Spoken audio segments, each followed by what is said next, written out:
mengakibatkan tinggi atau meningkatnya daya produksi. Inilah yang menjadi motivasi saya untuk melakukan penyuluhan tentang penggunaan pupuk organik untuk meminimalisir biaya produksi.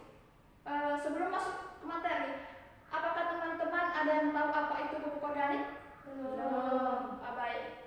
Saya akan jelaskan. Pupuk organik adalah pupuk yang tersusun dari materi makhluk hidup seperti pelapukan sisa makanan, hewan, dan manusia. Dan pupuk organik ini juga memiliki 6 jenis, yaitu yang pertama pupuk kandang, pupuk hijau, humus, serasa, pupuk organik, pupuk organik cair. Pertama adalah pupuk kandang. Pupuk kandang adalah pupuk yang berasal dari kotoran hewan seperti kambing, ayam, kuda, domba, dan lain-lain. Pupuk kandang ini juga sangat bermanfaat untuk tanaman untuk melembabkan tanah dan kesuburan tanah karena memiliki unsur makro dan mikro yang banyak. Selanjutnya, pupuk kandang ini juga dibagi menjadi 2 jenis, yaitu pupuk panas dan pupuk dingin. Selanjutnya jenis yang kedua yaitu pupuk hijau. Pupuk hijau adalah pupuk yang berbahan dasar dari tanaman atau tumbuhan hijau. Umumnya tanaman yang sering digunakan adalah kacang-kacangan karena mengandung banyak nitrogen sehingga bisa menyiapkan unsur hara lebih cepat. Selanjutnya pupuk kompos. Pupuk kompos adalah pupuk yang sudah mengalami pelapukan akibat aksi dari mikroorganisme. Pupuk kompos ini juga bahan-bahan pembuatan pupuk kompos banyak kita jumpai di sekitaran kita. Contoh seperti cangkang telur, kulit bawang, sisa-sisa makanan, sayur, kotoran kambing, dan lain-lain. Selanjutnya adalah pupuk humus. Pupuk humus adalah unsur organik yang berasal dari proses dekomposisi atau pelapukan dari daun-daun ranting tanaman yang membusuk. Selanjutnya adalah jenis yang kelima yaitu pupuk serasa. Pupuk serasa adalah jenis pupuk alami yang memiliki senyawa berbasis karbon yang terbuat dari limbah organik nabati dan komponen tanaman yang sudah tidak lagi terpakai, sudah berubah bentuk dan berubah warna. Pupuk ini juga disebut sebagai pupuk pelapis tanah. Pupuk pelapis tanah. Selanjutnya jenis yang terakhir adalah pupuk organik cair.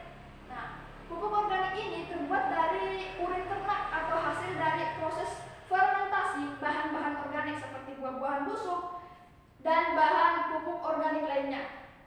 Pupuk organik cair biasanya digunakan sebagai pelengkap dengan disemprotkan ke daun atau disiramkan pada permukaan tanah dekat tanaman.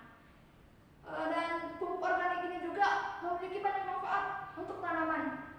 Secara umumnya, manfaat dari penggunaan pupuk organik ini adalah yang pertama meningkatkan kualitas dan produktivitas tanah, menjaga kesuburan dan kelembaban tanah, memperbaiki struktur menjadi lebih gembur, mendukung praktik pertanian yang berkelanjutan dan ramah lingkungan, mengurangi ancaman kerusakan tanaman, serta mengurangi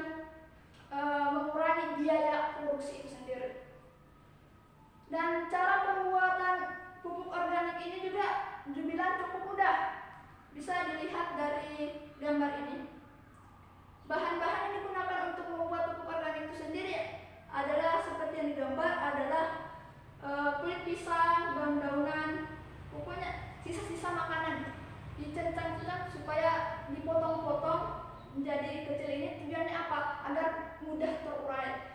Selanjutnya setelah kita memotong-potong ini, kita siapkan larutan gula. Larutan gula itu disebut dengan melase. Setelah larutan gula selesai, E4 ini kita tuangkan 1 tutup botol ke dalam molase tersebut. Setelah itu, bahan-bahan yang sudah dipotong-potong ini tadi kita masukkan ke tempat ini. Setelah itu airnya ini kita tumpahkan lalu aduk secara merata. Kita ditutup dengan rapat supaya fermentasinya mudah. Dan ini adalah contoh pupuk yang sudah siap digunakan seperti gambar. Jadi, setelah kita memahami apa yang dimaksud dengan pupuk organik, jenis-jenisnya dan manfaatnya, kita dapat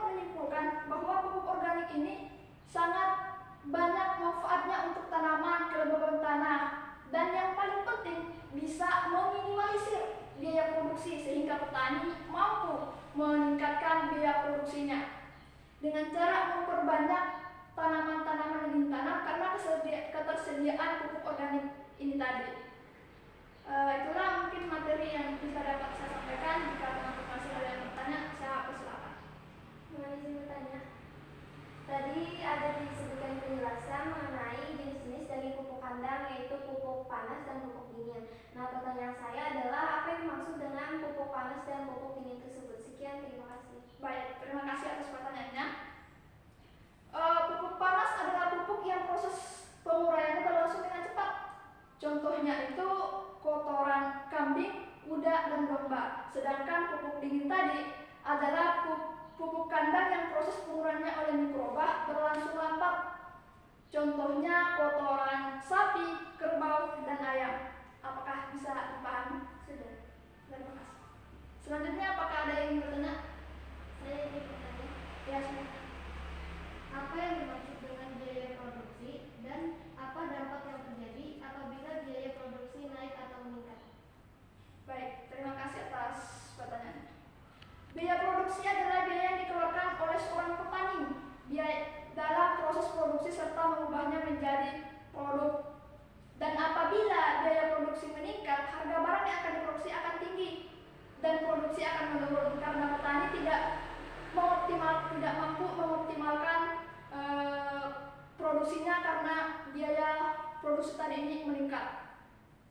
Apakah bisa dipahami?